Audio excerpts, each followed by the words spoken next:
Sabal Kayer, good morning Philippines. Nandito ako ngayon sa paborito kong spot. Pero guys, tingnan nyo. Ang liwan, hamog. Tingnan nyo ha, ikot ko kayo. Tingnan nyo naman yan. Wala nagfi-fishing guys. Walang tao, nakakatakot. Nakakatakot pala talaga pagka nag-iisa ka lang Kaya no man is an island. Yan. Paano ako makakapag-fishing na to? May isda kaya?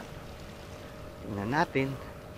Subukan natin maghagis muna dito sa loob. Okay guys, let's see.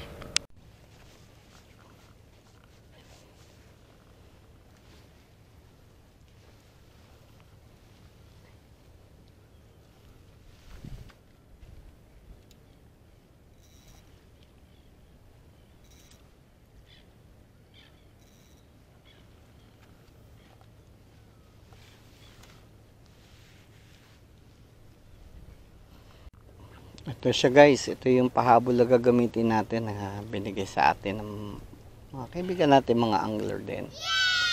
So ito yan, pang ultralight ito. Yun yung ibabato ko. Gawa din ng isang kaibigan, tapos gawa din ito ng isang kaibigan. Yun talaga pagka marami kang kaibigan, maraming guys, subok na natin to. Maganda ba? O hindi? Ay,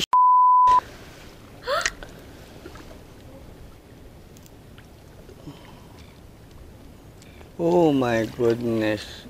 Palpak. Putol.